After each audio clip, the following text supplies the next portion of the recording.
तो हेलो दोस्तों, आज मैं एक ऐसा एनिमे का रिव्यू करने जा रहा हूँ जिसे सिर्फ एक एनिमे कहना शायद उसकी बेइज्जती होगी, क्योंकि ये anime is way beyond of this.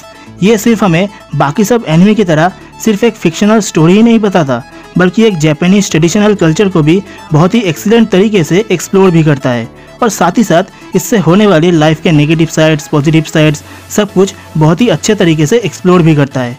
मैं इसे एनिमे की दुनिया की एक हिडन जेम्स में से एक मानता हूँ।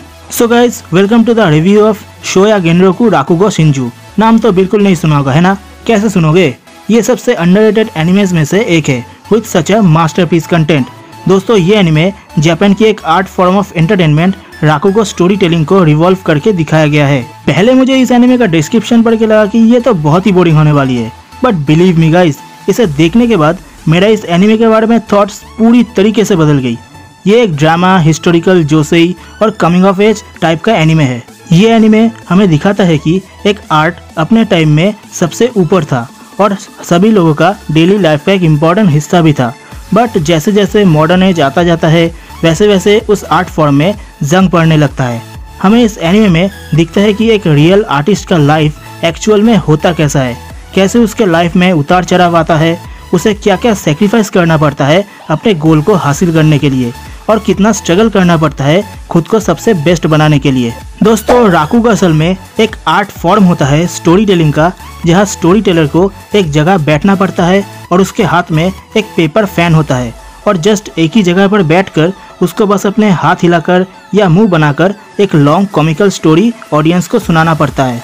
अब आप लोग सोच रहे हो कि स्टोरी टेलिंग में आखिर ऐसी कौन सी खास बात है जिसके लिए हम ये एनिमे देखें, बट यार आप जब ये सीरीज देखोगे ना, ये स्टोरी सुनोगे ना, आपको लगेगा कि वो स्टोरी आपके सामने एक वीडियो की तरह चल रहा है और वो आर्टिस्ट बस उस स्टोरी को एक ही जगह पर बैठ कर नरेट कर रहा है। अब इस एनिमे की कैरेक्टर्स की बात करें तो यहाँ हमें दो मेन प्रोटैगनिस्ट दिखाई गई है, एक है याकुमो और एक है योतारो। योतारो याकुमो का अपेरेंटिस है इस एनिमे में। असल में एनिमे के पहले सीजन में याकुमो की life story as a prequel हमें दिखाई गई है, और इसका सेकंड सीजन में दिखाई गई है योतारो की राकुगो स्टोरी टेलिंग जर्नी। याकुमो योकुतारई जो एक बहुत ही प्रोफेशनल राकुगो आर्टिस्ट है, जो कोई भी अपेरेंटिस अपने पास नहीं लेना चाहता, पर जब वो योतारो से मिलता है तब उसकी रिक्वेस्ट करने पर उसे अपना अपेरेंटिस बना लेता है। उसका एक और नाम भी है बोन। बोन बचपन में एक डांसर की ट्रेनिंग ली थी, पर जब उसका पैर फ्रैक्चर हुआ तब उसकी माँ ने उसे याकुमो की 7th जनरेशन की अंडर में रहकर राकुगो की ट्रेनिंग के लिए उसे वहाँ पर भेज दिया। दोस्तों, यह हमें एक और कैरेक्टर भी दिखाई गई है जिसका नाम है शिन।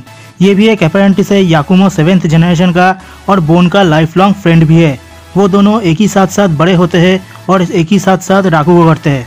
उन दोनों ने कसम खाई है कि वो दोनों राकुगो को कभी भी इस दुनिया से गायब नहीं होने देंगे।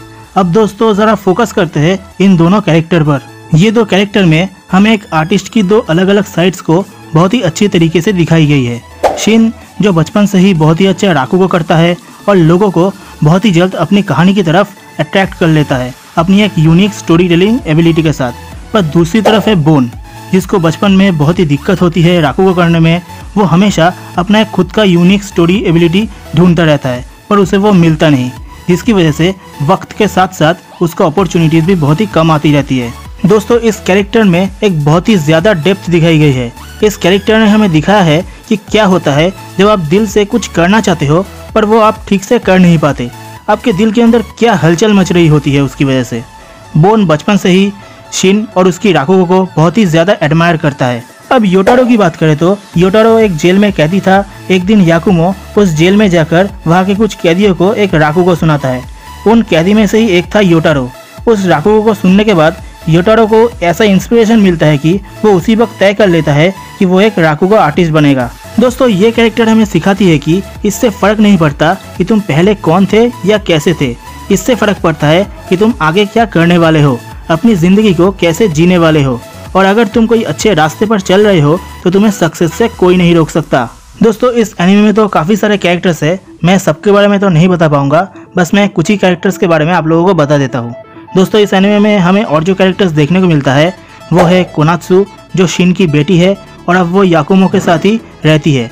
उसके बाद है याकुमो योकुतारई 7th जनरेशन, ये बोन और शिन का राकुगो टीचर है। और आखिर में है मात्सुदा, ये याकुमो 7th जनरेशन का रिटेनर और ड्राइवर है। अब इस एनिमे की एनिमेशन की बात करें तो स्टूडियो डीन ने इसके दोनों सीजन्स ही बनाया है और इसका एनिमेशन बहुत ही अच्छा है। खासकर स्टोरी टेलिंग के सीन पर जो स्टोरी टेलर है उसका फेस का एक्सप्रेशन बहुत ही बढ़िया तरीके से उसे दिखाई गई है। इसे माई एनिमे लिस्ट में 8.60 की रेटिंग मिली है और मैं पर्सनली इसे 8.5 की रेटिंग दूंगा। अब गाइज मैं इस एनिमे के बारे में अपना पर्सनल ओपिनियन दूं तो ये एक बहुत ही ग्रेट एनिमे है जिससे हमें जापान की एक अननोन कल्चर राकुगो के बारे में जानने को मिलता है।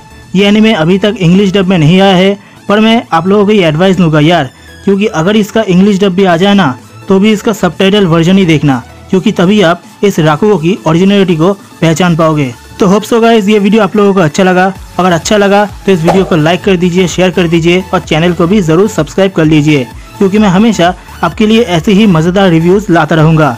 तो अलविदा दोस्तों, खुश रहना, अच्छे से रहना और कोरोना वायरस से तो बच के ही रहना।